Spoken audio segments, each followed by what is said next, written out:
Yes, good morning all of you and welcome to the global world. आज के session को हम लोग यहाँ पर स्टार्ट कर रहे हैं। आज के सेशन में हम लोग यहाँ पर मैथ्स का एक चैप्टर कंप्लीट करने वाले। जैसे कि आप सभी को पता है, आपके सिलेबस में सममिति और प्रायोगिक ज्यामिति के बारे में, यानी कि सिमेट्रिकल एंड प्रैक्टिकल जियोमेट्री के बारे में पूछा जाता है। आप देखेंगे आपके सिलेबस का एक टॉपिक है।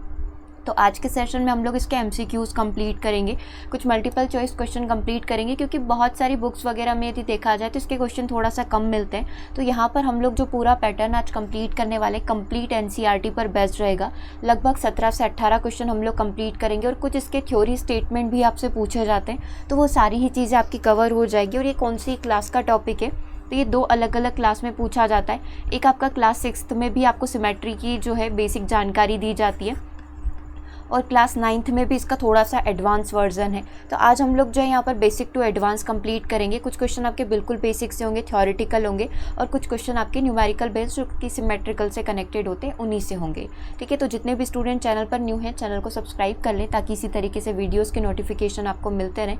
यदि आप कंप्लीट मैथ्स पेडागोजी का कोर्स बाय करना चाहते हैं तो जस्ट ₹99 में आप कंप्लीट कोर्स को यहाँ पर बाय कर सकते हैं। और यदि आप यहाँ पर CDP का कंप्लीट कोर्स बाय करना चाहते हैं, कंप्लीट कोर्स आपका अवेलेबल है। EVS के कंप्लीट नोट्स आपके अवेलेबल है। तो किसी भी प्रकार के कोर्स को बाय करने के लिए आप हमसे संपर्क कर सकते हैं 8770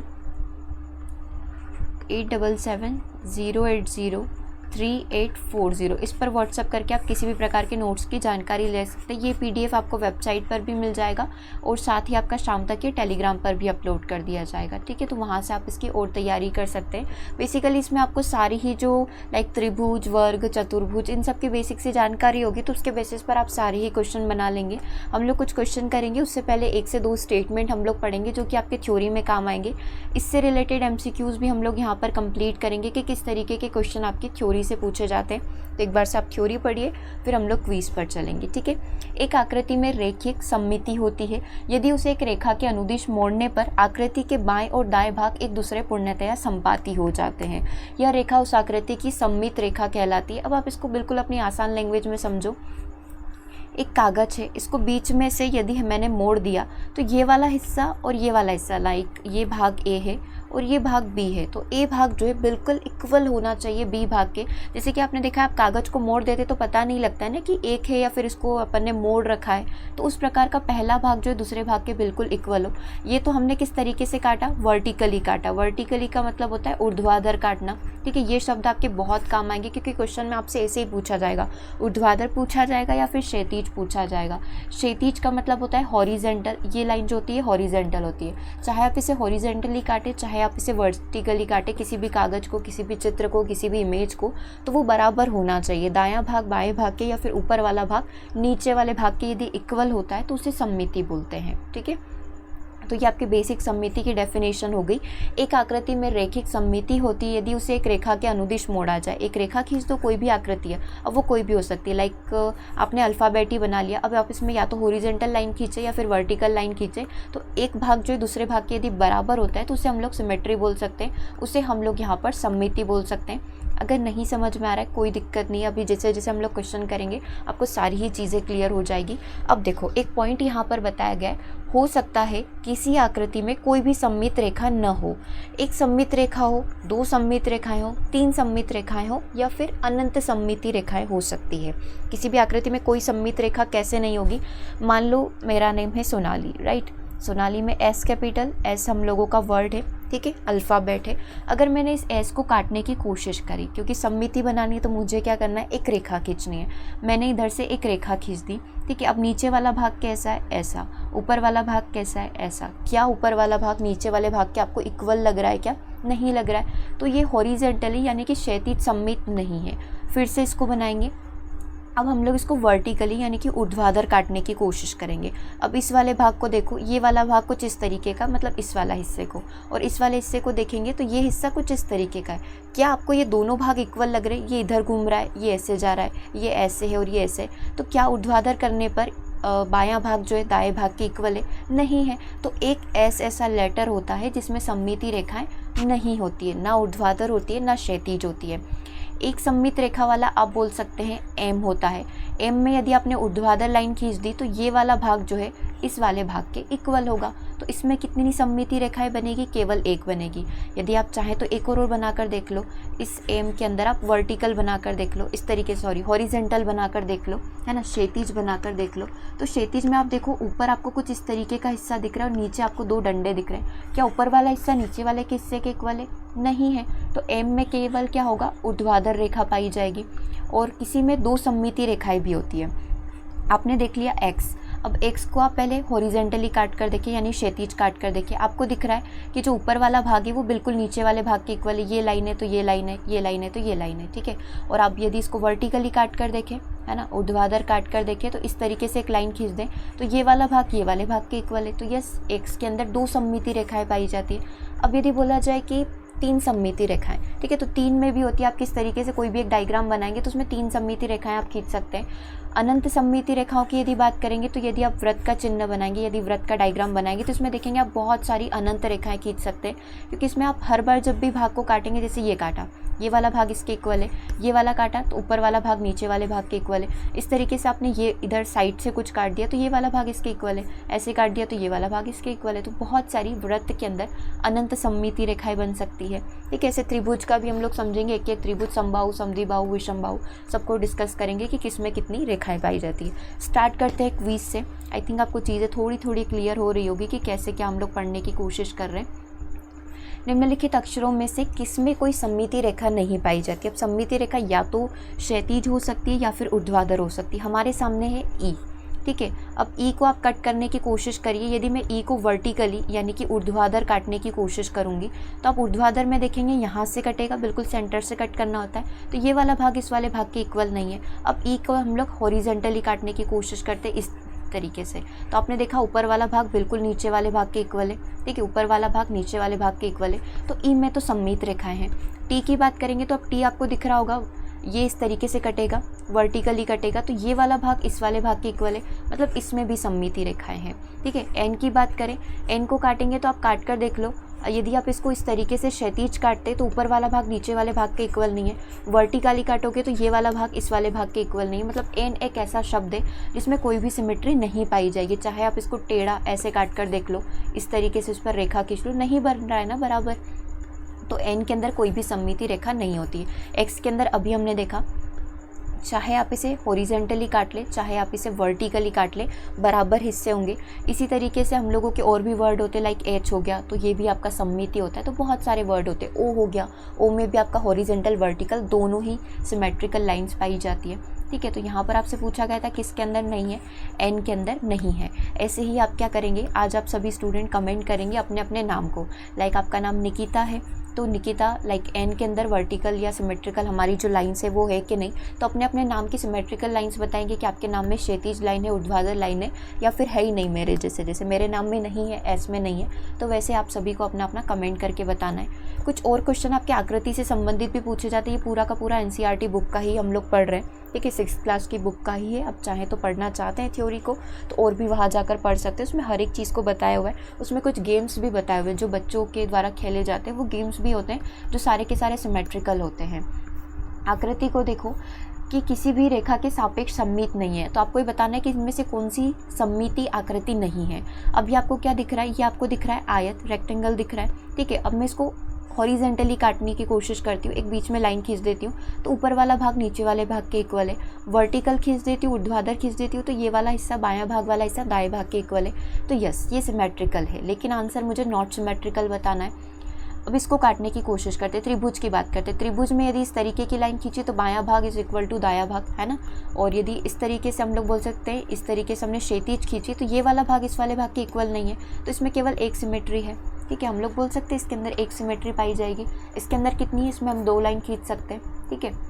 व्रत की बात करेंगे तो व्रत में बोला था हमने अनंत रेखाएं होती है, अनंत सिमेट्रिकल लाइंस हो सकती है। अब इसको काट कर देखो, यदि आप हॉरिजेंटली वर्टिकली काटेंगे तो ये वाली लाइन और ये वाला हिस्सा आपका इक्वल नहीं है, ठीक है। यदि आप इसको क्षैतिज रूप से हॉरिजेंटली काटेंगे तो ऊपर वाला हिस्सा भी नीचे वाले हिस्से के इक्वल नहीं हो रहा है। तो ऑप्शन 2 आपका यहाँ पर करेक्ट हो जाएगा, बी वाला करेक्ट होगा कि इसके अंदर आपको एक भी सिमेट्री नहीं दिख रही है। ठीक है, तीसरे प्रश्न की बात करेंगे। नेक्स्ट क्वेश्चन है, किसी विषमबाहु त्रिभुज में सममित रेखाओं की संख्या बताइए। अब विषमबाहु त्रिभुज क्या होता है, जिसमें तीनों ही भुजाएं जो होती है वो अलग अलग होती है। ठीक है, मतलब समान लंबाई की नहीं होती है। यदि हम लोगों को विषमबाहु त्रिभुज बनाने को बोला गया तो हम लोग कुछ इस तरीके से बना सकते हैं। ठीक है, तो ये आपका विषमबाहु त्रिभुज होगा, तीनों के कोण भी अलग होंगे, तीनों की भुजा की लंबाई भी अलग होगी। अब आप इसको कैसे भी काट के देख लो, ठीक है, ऐसे काट कर देख लो, ऐसे काट कर देख लो, हो ही नहीं सकता बराबर। तो किसी भी विषमबाहु त्रिभुज के अंदर जो सिमेट्रिकल लाइंस होती है वो कितनी होती है, 0 होती है। तो क्या हम लोग बोल सकते हैं यहाँ का जो करेक्ट आंसर होगा वो बनेगा आपका ऑप्शन नंबर 1, करेक्ट है। अच्छा, एक आध चीज़ और हम लोग साथ के साथ डिस्कस कर लेते हैं जब त्रिभुज की बात की ही जा रही है। यदि हम लोग यहाँ पर बात करें समद्विबाहु त्रिभुज की, अब समद्विबाहु से आपको समझ में आ रहा है जिसमें दो भुजाएं बराबर लंबाई की होती है। ठीक है, समद्विबाहु त्रिभुज की बात करेंगे तो इसको यदि हमने वर्टिकली काटा यानी कि ऊर्ध्वाधर रूप से काटा तो ये वाला भाग इस वाले भाग के इक्वल होगा। और त्रिभुज में कभी भी ऐसा नहीं होगा कि हॉरिजॉन्टल लाइन खींचने पर या फिर क्षैतिज लाइन खींचने पर जो है ऊपर वाला भाग नीचे वाले भाग के इक्वल होगा, क्योंकि ऊपर वाला भाग आपने देखा है ना इस तरीके से कोना होगा, नीचे वाले भाग में आपको 2 हिस्से दिखेंगे। तो क्षैतिज लाइन तो खींच नहीं सकते, हम लोग क्या कर सकते हैं, केवल ऊर्ध्वाधर लाइन खींच सकते हैं। ये वाला हिस्सा इस वाले हिस्से के इक्वल है। तो क्या हम लोग समद्विबाहु में बोल सकते हैं समद्विबाहु में कितनी सिमेट्रिकल लाइंस पाई जाती है। द्विबाहु त्रिभुज के अंदर यहाँ पर एक सिमेट्रिकल लाइन पाई जाएगी। ठीक है, विषमबाहु के अंदर हम लोगों ने देख लिया, विषमबाहु के अंदर 0 पाई जाती है। इसी तरीके से यदि हम लोग वर्ग की बात करें, वर्ग ऐसा कुछ होगा, वर्ग के अंदर सिमेट्रिकल लाइन खींच कर देख लो।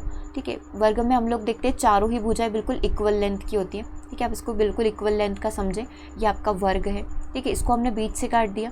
ठीक है, वर्टिकली काट दिया, दायां बायां बराबर हो गया, हॉरिजॉन्टली काट दिया, ऊपर नीचे बिल्कुल बराबर हो गया। इसके हम लोग क्या करते हैं, डायगोनली काट सकते हैं, विकर्ण से काट सकते हैं। जैसे कि हमने इस वर्ग को विकर्ण से काटा तो आपने देखा ये वाला हिस्सा इस वाले हिस्से के इक्वल है, इधर से भी काटा तो ये वाला हिस्सा इस वाले हिस्से के इक्वल है। तो यदि बात करें कि टोटल जो हमारा वर्ग है इसके अंदर कितनी सिमेट्रिकल लाइंस हो सकती है, एक हमने खींच दी, दूसरी हमने खींच दी, तीसरी हमने खींच दी और फोर्थ हमने खींच दी। तो एक वर्ग के अंदर कितनी सिमेट्रिकल लाइंस पाई जाएगी, एक वर्ग के अंदर 4 सिमेट्रिकल लाइंस पाई जाती है। ठीक है, तो ये इस तरीके से आप चीज़ों को ध्यान रख सकते हो। अब आयत की बात करेंगे तो आयत में 4 क्यों नहीं होती है, क्योंकि आपने देखा है लंबाई और चौड़ाई अलग अलग होती है। तो एक तो ये वाली हो गई, हमने ऊर्ध्वाधर खींच दी, एक हमने क्षैतिज खींच दी। तो केवल एक आयत के अंदर कितनी लाइंस पाई जाएगी, केवल एक आयत के अंदर 2 सिमेट्रिकल लाइंस यहाँ पर पाई जाती है। ठीक है, तो ये आपका यहाँ पर इस तरीके से आपको जैसे जैसे क्वेश्चन मिलते जाएंगे आप आंसर करते जाएंगे। जैसे कि बात कर लिया गया है, एक व्रत की ही बात की गई, हमने देखा है व्रत में आप कई सारी लाइंस खींच सकते हो। ठीक है, तो व्रत के अंदर कितनी पाई जाएगी, 4 से अधिक यानी कि अनंत हो सकती है, मोर देन 4 यहाँ पर सममिति रेखाएं हो सकती है।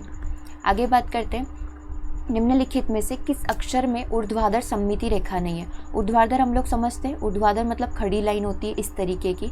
तो निम्नलिखित में से किस अक्षर में ऊर्ध्वाधर सममिति रेखा नहीं है। अगेन आपको नहीं वाला बताना है। एम को काट कर देख लो, एम को बीच से काट लो, ये वाला हिस्सा इस वाले हिस्से के इक्वल है, मतलब इसके अंदर तो है। एच को काट कर देख लो, एच को आप यदि ऐसे काटेंगे तो ये वाला हिस्सा इस वाले हिस्से के इक्वल है। ठीक है, साथ ही आप इस तरीके से हॉरिजॉन्टली भी काटते तो ऊपर वाला हिस्सा नीचे वाले से हिस्से के इक्वल है, यानी कि एच के अंदर 2 सममिति रेखाएं। ई की बात करेंगे तो ई तो अभी हमने देखा था, जब इस तरीके की क्षैतिज लाइन खींची जाती है तो ऊपर वाला हिस्सा नीचे वाले हिस्से के इक्वल है, तो इसमें भी सममिति रेखा है। वी की यदि हम लोग बात करेंगे तो वी में भी क्या हो गया, वी को यदि हम लोग इस तरीके से काटेंगे तो वी के अंदर भी क्या हो रहा है, ऊर्ध्वाधर सममिति रेखा आ रही है। ई के अंदर हमने देखा क्षैतिज सममिति रेखा है, क्योंकि वर्टिकली ये कटेगा नहीं, इस तरीके से ही कटेगा। एच के अंदर क्षैतिज भी है, ऊर्ध्वाधर भी है, और एम के अंदर क्या है, एम के अंदर यहाँ पर ऊर्ध्वाधर है। अब प्रश्न पर आते हैं, प्रश्न में हमसे पूछा था किसमें ऊर्ध्वाधर सममिति रेखा नहीं है, तो ई के अंदर क्षैतिज सममिति रेखा है। तो करेक्ट आंसर आपका क्या हो जाएगा, ऑप्शन नंबर सी, कि ई के अंदर आपका क्षैतिज है, बाकी सब के अंदर ऊर्ध्वाधर पाई गई है। ठीक है, तो ऐसे आपको क्वेश्चन को सॉल्व करना है। तो आप होमवर्क के तौर पर ले सकते हो कि A to Z आप सारे वर्ड लें और उसके अंदर देखिए किसमें क्षैतिज है, किसमें ऊर्ध्वाधर है और किसमें दोनों है और किसमें दोनों ही नहीं है। तो ये 4 आपका पूरा टेबल बन जाएगी। नेक्स्ट प्रश्न की बात करेंगे। वैसे ये वाला जो टॉपिक है ना, A to Z अल्फ़ाबेट करने वाला, एक बार हम लोगों ने कंप्लीट किया जब हम लोग EVS मैथ्स के अंदर पेडागोजी कंप्लीट कर रहे थे, तो ये क्वेश्चन आया था, तो हमने A to Z बना कर देखे थे। तो आप प्लेलिस्ट को विजिट करेंगे जिसके अंदर आपके 50 क्वेश्चन रखे हुए, 50 वीडियोज़ रखे हुए हैं, उसके अंदर ये वाला टॉपिक हम लोग ऑलरेडी निपटा चुके हैं। चलिए अगले प्रश्न की बात करते हैं। निम्नलिखित में से किस अक्षर में क्षैतिज और ऊर्ध्वाधर दोनों ही सममिति रेखाएं?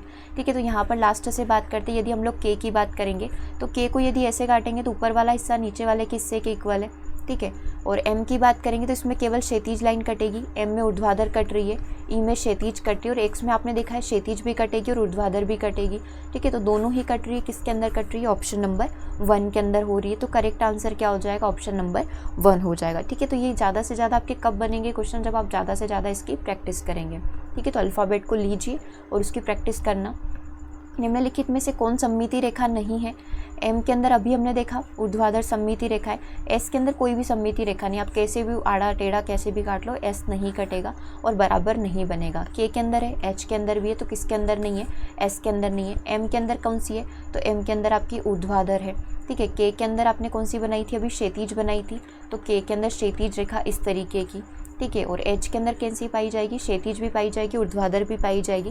तो एस के अंदर आपकी कोई भी सममिति रेखा नहीं पाई जा सकती, और जेड के अंदर भी आपकी कोई भी सममिति रेखा नहीं होती है। एन के अंदर भी आपकी कोई भी सममिति रेखा नहीं होती है। ठीक है, आगे आपको बताना है निम्नलिखित में से किसमें एक ही सममिति रेखा है, मतलब जिसमें केवल एक ही होना चाहिए, दो भी नहीं हो, जीरो भी नहीं हो।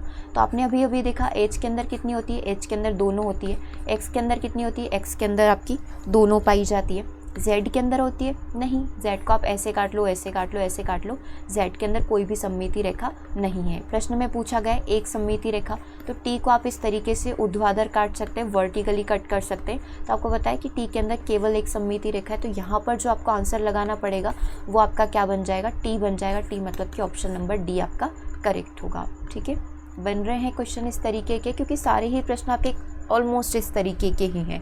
कुछ प्रश्न आपके बन जाएंगे कि बताइए आयत में कितनी है, तो वो नाम से भी पूछ सकता है, तो वो हम लोग अभी कंप्लीट कर लेंगे। समचतुर्भुज, चतुर्भुज, समांतर चतुर्भुज, इनको निपटा लेंगे। कुछ क्वेश्चन आपके यहाँ पर आपके इससे भी पूछे हुए हैं, मैथ्स के जो आपके टूल्स होते हैं इससे भी प्रश्न बनते हैं, क्योंकि डेफिनेट सी बात है कि ये सारे उपकरण भी आप लोग प्रयोग में करेंगे। कोण मापने के लिए आप किसका प्रयोग करते हो? पटरी मतलब स्केल का, चांदा मतलब प्रोटेक्टर का प्रयोग करते हैं, डिवाइडर का प्रयोग करते हैं, या फिर कंपास प्रकार का प्रयोग करते हैं। तो चांदा आपने देखा है, कोण बनाने के लिए आप लोग चांदे का प्रयोग करते हो इस तरीके से। उसमें 0 to सारे आपके एंगल्स रहते हैं, कोण रहते हैं। एक मिनट, इसका डायग्राम भी होगा आज की क्लास में, ये आप यहाँ पर देख सकते हैं। इसको चांदा बोला जाता है ना, इसको प्रोटेक्टर बोला जाता है। ठीक है, तो ये आपका आंसर हो जाएगा। ठीक है, तो प्रश्न पर आ जाते हैं। कोण मापने के लिए कौन सा उपकरण होता है? कोण मापने के लिए आप चांदे का प्रयोग करते हैं, तो करेक्ट आंसर यहाँ पर क्या हो जाएगा? प्रोटेक्टर हो जाएगा, बी हो जाएगा। अगले प्रश्न की बात करेंगे। व्रत को खींचने के लिए आपको पता है व्रत बनाना होता है, तो हम लोग इस तरीके से, जिसको हम लोग अपनी लैंग्वेज में 1.5 टांग भी बोलते हैं, क्योंकि एक पूरा लेग होता है और एक हाफ होता है जहाँ पर आप पेंसिल को अटैच करते हो। प्रकार का प्रयोग करते हैं, कंपास का प्रयोग करते हैं, तो यहाँ पर जो आंसर बनेगा वो क्या हो जाएगा? ऑप्शन नंबर टी हो जाएगा। किस तरीके का दिखता है? नहीं याद आ रहा है बचपन का, तो आप यहाँ पर देख सकते हैं, इसका भी डायग्राम है। ये रहा आपका प्रकार। ठीक है, इस तरीके का होता है, एक पूरा यहाँ पर इस तरीके का सुई टाइप का होता है, जिसको हम लोग सेंटर पॉइंट बनाते हैं और फिर पेंसिल से इस तरीके से राउंड एक वृत्त बनाते हैं, तो इसको हम लोग प्रकार बोलते हैं। अपनी ही लैंग्वेज में 1.5 टांग बोल सकते हैं, बाकी इसे कंपास बोलते हैं। ठीक है, चलो और क्वेश्चन हम लोग यहाँ पर कंप्लीट करेंगे। कोण मापने के लिए आपने देख लिया चांदे का प्रयोग, व्रत को खींचने के लिए आप प्रकार का प्रयोग करते हैं। ज्यामितीय बॉक्स के सेट जो स्क्वायर होते हैं, ज्यामितीय बॉक्स हमारा जो जियोमेट्रिकल बॉक्स होता है उसमें सेट स्क्वायर आते हैं। ठीक है, इस तरीके का एक सेट स्क्वायर का रहता है, एक चांदा हम लोगों का रहता है, एक डिवाइडर रहता है, एक प्रकार रहता है, और साथ में हमारी स्केल रहती है। ठीक है, तो ये पूरा जियोमेट्रिकल बॉक्स होता है, ये सारे उपकरण पाए जाते हैं। अब इसमें जो सेट स्क्वायर पाए जाते हैं वो कितने होते हैं? तो आपको यहाँ पर दिख रहा है टोटल 2 सेट स्क्वायर पाए जाते हैं। ठीक है, नॉर्मल बेसिक में तो 2 ही पाए जाते हैं। करेक्ट आंसर यहाँ पर क्या होगा? ऑप्शन नंबर बी होगा। ठीक है, सी होगा, सी में लिखा हुआ है ना, 2 उपकरण, 2 अलग अलग, ये वाला और ये वाला, तो ये कितने हो गए? ये 2 हो गए। चलिए आगे बात करेंगे। एक पटरी में सममिति रेखाओं की संख्या कितनी होती है? एक पटरी मतलब स्केल, राइट, एक रूलर स्केल इसको हम लोग यहाँ पर बोल सकते हैं। तो स्केल कौन से आकार की होती है? स्केल कुछ इस तरीके की होती है, आपने देखा है ना, सेंटीमीटर मीटर वाली। तो ये क्या हो गया? ये एक तरीके से आयत ही हो गया। तो जो आयत का आंसर होगा, जो रेक्टेंगल का आंसर होगा, वो ही आपका इसका आंसर बनेगा। अब मैं क्या करूँ इसको? चलो सबसे पहले हम लोग वर्टिकली काट देते हैं, है ना। वर्टिकली में ये वाला भाग इस वाले भाग के इक्वल है, मतलब एक रेखा तो पाई जाती है। वर्टिकल तो होती है, यानी कि ऊर्ध्वाधर तो होती है। अब हम लोग क्या करें, इसको हॉरिजॉन्टल भी काट के देख लेते हैं। ठीक है, चलो इसको हॉरिजॉन्टली काट लेते हैं। ये हम लोगों ने काट लिया इसको हॉरिजॉन्टली। तो अब आप देखो ये वही बना लिया। इसको हम लोग क्या कर रहे हैं, इसको इस तरीके से क्षैतिज रूप में काट रहे हैं, ये वाला भाग इस वाले भाग के इक्वल है। तो ये डेफिनेट सी बात है, ऑप्शन नंबर सी यहाँ पर करेक्ट होगा कि एक रूलर स्केल या फिर एक पटरी के अंदर जो है दो सममिति रेखाएं पाई जाती है। ठीक है, तो इस तरीके के क्वेश्चन आपको बनाने हैं। आप अपना ज्योमेट्रिकल बॉक्स खोल सकते हो, उसके अंदर प्रकार वगैरह जो डिवाइडर हो गया, जितनी भी चीज़ें उनको आप देख सकते हो। जैसे कि प्रश्न आपके बिल्कुल इसी तरीके से पूछे गए। एक जो डिवाइडर होता है, अब डिवाइडर कैसा होता है, कुछ इस तरीके का होता है, दो इस तरीके से सुई टाइप उसमें होते हैं। ठीक है, सेंटर मतलब बिल्कुल एग्जैक्ट हम लोग बोल सकते हैं इस तरीके का होता है, ए शेप का हम लोग बोल सकते हैं, कुछ इस तरीके का उसको छोटा बड़ा किया जा सकता है। तो अब आप इसमें क्या बनाएंगे, सममिति रेखाएं बनाइए। तो सबसे पहले दिख रहा है हम लोग वर्टिकल बना लेते हैं। तो ये वाला हिस्सा इस वाले हिस्से के इक्वल है, मतलब एक तो पाई जाती है। ठीक है, अब हम लोग हॉरिजेंटल बनाने की कोशिश करते हैं। हॉरिजेंटल में आप देखेंगे ऊपर वाला हिस्सा नीचे वाले के हिस्से के इक्वल नहीं है, मतलब जो डिवाइडर होता है उसके अंदर केवल एक सममित रेखा यहाँ पर पाई जाती है। डिवाइडर कैसा दिखता है, बिल्कुल इस तरीके का दिखता है। ठीक है, यहाँ पर वो कुछ इस तरीके का फिक्सिंग वाला रहता है और दो सुई की नोक यहाँ पर पाई जाती है, तो वो हमारा डिवाइडर होता है। ठीक है, तो ये क्या होगा, इसमें कितनी सममिति रेखाएं पाई जाएगी, इसमें एक सममिति रेखा पाई जाएगी। तो यहाँ पर जो करेक्ट आंसर बनेगा वो करेक्ट आंसर किसका बन जाएगा, ऑप्शन नंबर बी हो जाएगा। करेक्ट है। चलिए नेक्स्ट प्रश्न की बात करेंगे। एक प्रकार में सममिति रेखा है। अब प्रकार आपके सामने, प्रकार में आपने देखा है एक सुई वाली नोक होती है और एक साइड कुछ इस तरीके का होता है जहाँ पर हमको पेंसिल को अटैच करना होता है। यहाँ पर कुछ फिक्सिंग मटेरियल होता है, ये आप देख सकते हैं। अब प्रकार के अंदर बात करें तो प्रकार के अंदर एक भी नहीं दिख रहा है। हॉरिजॉन्टल काट लिया, वर्टिकल काट लिया, डायगोनली काट लिया, कैसे भी काट लोगे ना तो बनेगा ही नहीं। आप इसको यहाँ पर देख सकते हैं कैसे बनेगा, क्योंकि इस साइड तो ये छोटा वाला हिस्सा, इस साइड सुई वाला हिस्सा है। ठीक है, तो नहीं बनेगा। तो प्रकार के अंदर जीरो सममिति रेखाएं होती है। एक बार और से रिवाइज कर लेते हैं। प्रकार के अंदर कितनी होती है, जीरो होती है। डिवाइडर जो होता है उसके अंदर कितनी होती है, डिवाइडर के अंदर एक होती है, ऊर्ध्वाधर कटेगी। और अभी और क्या पढ़ लिया हम लोगों ने, सेट स्क्वायर का पढ़ा था। सेट स्क्वायर जो होता है, सेट स्क्वायर कितने पाए जाते हैं, दो पाए जाते हैं। चांदे की यदि बात करेंगे तो कोण को मापने के लिए चांदे का प्रयोग करते हो। चांदे में कितनी सममिति रेखाएं पाई जाती है, तो चांदा जो होता है, प्रोटेक्टर जो होता है, उसके अंदर एक सममिति रेखा पाई जाती है। अब कैसे पाई जाती है वो अगले क्वेश्चन में डिस्कस कर लेंगे।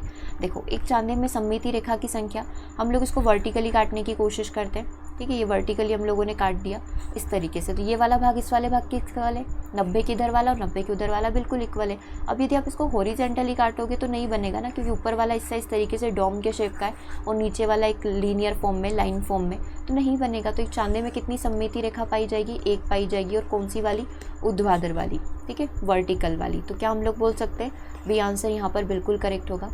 आई थिंक ये चीज़ें आपको अच्छे से समझ में आ रही होगी। नहीं समझ में आ रही तो एक बार से कमेंट कर देना, और यदि इसका थ्योरी हो सकता होगा तो और थ्योरी हम लोग कंप्लीट कर लेंगे। अब आएंगे आपके लॉजिकल क्वेश्चन। इनको हम लोग बेसिक क्वेश्चन या फिर एक बिल्कुल बेसिक लेवल कैटेगरी में कंसीडर कर सकते हैं। अब क्वेश्चन आपके लॉजिकल है। अब आप इसको, इसमें थोड़ा सा आपको लॉजिक्स लगाने पड़ेंगे। क्वेश्चन नंबर 15 आपसे ये बोल रहा है कि एक 45-45-90 डिग्री के सेट स्क्वायर में सममिति रेखा की संख्या क्या होगी। मतलब दो एंगल बिल्कुल आपके समान होंगे, राइट। और जो होगा इसमें एक एंगल जो है, दो एंगल 45-45 डिग्री के हैं और एक एंगल आपका 90 डिग्री का है, तो कुछ इस तरीके का बनेगा। अब आप इसमें लाइंस खींचना स्टार्ट करिए। हमको पता है त्रिभुज में केवल ऊर्ध्वाधर लाइन कटती है, तो ये वाला भाग इस वाले भाग के इक्वल हो गया। तो यहाँ पर केवल एक सममिति रेखा यहाँ पर पाई जाएगी। तो 45-45-90 डिग्री वाला जो हमारा बना है, इसमें सेट स्क्वायर में सममिति रेखा की संख्या कितनी बनेगी, एक बन जाएगी। समद्विबाहु त्रिभुज है, क्योंकि दो इक्वल है और एक अलग है ना। तो यहाँ पर क्या आंसर हो जाएगा आपका, ऑप्शन नंबर बी हो जाएगा। इसी तरीके से एक प्रश्न और आप यहाँ पर कर सकते हो। एक एंगल आपका 30 डिग्री का, एक एंगल आपका 60 डिग्री का और एक एंगल आपका 90 डिग्री का है। ठीक है, तो अब आपने देखा होगा कि तीनों ही अलग अलग हैं। तो तीनों ही अलग अलग किसके अंदर होते हैं, तीनों ही अलग अलग आपके विषमबाहु त्रिभुज के अंदर होते हैं। तो विषमबाहु त्रिभुज में हम लोगों को पता है कि जो सममिति रेखाएं होती है, जो सिमेट्रिकल होते हैं, वो जीरो होते हैं। एक भी सिमेट्रिकल लाइन्स आप इसमें नहीं बना सकते हो, चाहे आप डायगोनली बनाएं, चाहे आप हॉरिजेंटली बनाएं, चाहे आप वर्टिकली बनाएं। तो एक विषमबाहु त्रिभुज या तीन अलग अलग एंगल वाले सेट स्क्वायर में जो सममिति रेखाएं होती है वो कितनी होती है, वो जीरो होती है। ठीक है, तो ये दो कुछ ऐसे लॉजिकल क्वेश्चन बन सकते हैं। वो एंगल वाइज आपसे पूछ सकता है या फिर आपको भुजा की लंबाई देकर पूछ सकता है, तो फिर आपको आंसर उस हिसाब से करना है। यहाँ पर जो आंसर बना है आपका ऑप्शन नंबर बी बना है, क्योंकि केवल वर्टिकल खींची जाएगी और यहाँ पर एक भी आप नहीं खींच पाओगे। करेक्ट है। चलो नेक्स्ट क्वेश्चन की बात करेंगे। ज्यामिति बॉक्स में त्रिभुज के आकार के उपकरण को क्या कहते हैं। कितना आसान सा प्रश्न हो गया, क्योंकि अभी हमने देखा त्रिभुज के आकार के कुछ इस तरीके के वो उपकरण रखे हुए थे, दो सेट थे। जिसे हम लोग क्या बोलते हैं, सेट स्क्वायर बोलते हैं, राइट। तो करेक्ट आंसर यहाँ पर क्या बन जाएगा, ऑप्शन नंबर डी, इसे सेट स्क्वायर के नाम से पुकारा जाता है, ठीक है। तो ये कुछ क्वेश्चन हम लोगों ने यहाँ पर कंप्लीट कर लिया। आई थिंक लॉजिक आपको समझ में आ गए होंगे। तो आज का होमवर्क क्या है, अभी कुछ और क्वेश्चन भी कंप्लीट करना है, क्लास को लीव ना करें। तो जो आज का आपका होमवर्क है, A to Z सारी अल्फ़ाबेट आप बैठ कर बनाएंगे और उसमें देखेंगे किस किस में सिमेट्री है, ठीक है। और साथ ही आपको कमेंट करना है कि कौन कौन सी आपके नाम के अंदर कौन कौन सी सिमेट्री पाई जाती है, फिर मेरे जैसे नहीं है तो वो भी आप कमेंट करके बताएंगे। चलो हम लोग यहाँ पर 1 बाय 1 करके स्टार्ट कर रहे हैं। हम लोग वर्ग से स्टार्ट करें ताकि आपका एक रिवीजन भी हो जाए, कोई छूट गया है आकृति वगैरह उसको हम लोग कंप्लीट कर लेंगे। एक तो ये वर्ग बनाना है जिसमें चारों भुजाएं क्या होगी, बिल्कुल आपकी समान होगी, ठीक है। ये लग रहा है थोड़ा सा वर्ग शेप का। इसमें आप हॉरिजेंटल काट सकते हैं, इसमें आप वर्टिकल काट सकते हैं, इसमें आप डायगोनली काट सकते हैं, ठीक है। तो ये टोटल कितनी कट गई, 4 कट गई। तो वर्ग के अंदर कितनी सिमेट्री होती है, वर्ग के अंदर 4 सिमेट्री होती है। आयत की यदि हम लोग बात करें तो आयत में क्या होगा, लंबाई लंबाई और चौड़ाई चौड़ाई समान होगी, ठीक है। तो आयत में आप एक तो वर्टिकली काट सकते हैं, एक हॉरिजेंटली काट सकते हैं। तो आयत में कितनी सिमेट्री पाई जाती है, आयत में आपकी 2 सिमेट्री पाई जाती है, ठीक है। अब यदि यहाँ पर और क्या बच रहा है, एक वृत्त बच रहा है ना, वृत्त बच रहा है। वृत्त हम लोग इस तरीके से बनाएंगे। इसमें कितनी होती है, इसमें अनंत होती है, जितनी इच्छा है आप उतनी यहाँ पर लाइंस को ड्रॉ कर सकते हैं, ठीक है। तो ये वृत्त की बात हो गई। उसके बाद यदि हम लोग यहाँ पर और क्या बचता है, एक सम षटभुज भी आप देख लो। इसका बहुत एक फंडा लॉजिक होता है। जैसे कि हम लोगों ने देखा सम षटभुज, अब ये सम षटभुज में मतलब 6 भुजाएं होगी, तो हम लोग इस तरीके से 6 भुजाएं बना लेते हैं, ठीक है। कुछ इस तरीके से इक्वल साइज़ की 6 भुजाएं होती है। तो जैसा नाम ना उतनी सिमेट्रिकल लाइन्स हम लोग बोल सकते हैं। षट मतलब होता है 6, है ना। तो इसमें कितनी सिमेट्रिकल लाइन्स होगी, इसमें आपकी 6 सिमेट्रिकल लाइन्स पाई जाएगी। इसको आप 1 2 3, फिर ये बीच से 4, ये यहाँ से 5 और ये यहाँ से 6। एक समषटभुज के अंदर 6 सिमेट्रिकल लाइन पाई जाएगी। समअष्टभुज के अंदर 8 सिमेट्रिकल लाइंस पाई जाएगी। तो जैसे जैसे वो नाम बढ़ते जाएंगे वैसे वैसे आप सिमेट्रिकल लाइंस काउंट करते जाना, ठीक है। याद रहेगा, ये बहुत इंपॉर्टेंट है क्योंकि आप ऐसे बनाने नहीं बैठ सकते ना। मान लो आपको बोल दिया कि सम पंचभुज बनाइए, तो आप पंचभुज बनाने नहीं बैठोगे। आपको बोला है पंच, पंच में कितना है, 5 होते हैं, मतलब 5 सिमेट्रिकल लाइंस। षट मतलब 6, मतलब 6 सिमेट्रिकल लाइंस। अष्टभुज मतलब 8, तो 8 सिमेट्रिकल लाइंस, ठीक है। तो इस तरीके से आप अपना लॉजिक लगा सकते हैं और आंसर आप लोग अच्छे से कर पाओगे। और क्या बच रहा है, और हम लोग यदि देखें तो चतुर्भुज बच रहा है ना। चतुर्भुज को इसको हटा देते हैं हम लोग, ठीक है। एक एक चीज़ को ही क्लियर करते हैं। चतुर्भुज को यदि हम लोग देखें तो चतुर्भुज कुछ इस तरीके का बनेगा, है ना। इस तरीके का बनता है चतुर्भुज। अब आप देख लो कि कहाँ से कहाँ आपको सिमेट्रिकल लाइंस दिख रही है। तो चतुर्भुज के अंदर एक भी सिमेट्रिकल लाइंस नहीं पाई जाती है, ठीक है। और यदि हम लोग यहाँ पर बात करें समचतुर्भुज की, ठीक है, समचतुर्भुज की बात करें तो समचतुर्भुज कुछ इस तरीके का हम लोग यहाँ पर बना सकते हैं जिसमें चारों ही भुजा इसकी इक्वल होगी। तो समचतुर्भुज में 2 सिमेट्रिकल लाइंस यहाँ पर पाई जाती है। आप देख सकते हैं डायगोनली कटता है। समचतुर्भुज जो होता है वो डायगोनली कटता है, तो इसमें 2 सिमेट्रिकल लाइंस पाई जाएगी और दोनों की दोनों डायगोनली यहाँ पर कटती है, ठीक है। तो ये चीज़ें हो गई। आई थिंक ऑलमोस्ट तो कवर हम लोगों ने कर लिया है। आयत हो गया, वर्ग हो गया, समचतुर्भुज हो गया, चतुर्भुज हो गया, ठीक है। तो आई थिंक सारी चीज़ें तो क्लियर है। और यदि कोई डायग्राम रह गया होगा, अभी मुझे एग्जैक्ट तो याद नहीं आ रहा है, ठीक है, बाकी हम लोग और होगा तो और नेक्स्ट सेशन में क्लियर कर लेंगे। तब तक आपने जितना भी पढ़ा है इसको अच्छे से रिवाइज कर लेना। एक भी क्वेश्चन मिस मत करना क्योंकि ये सिर्फ 18 क्वेश्चन है। टोटल 45 क्वेश्चन है इस चैप्टर के अंदर। अभी तो हमने 17 कंप्लीट किए।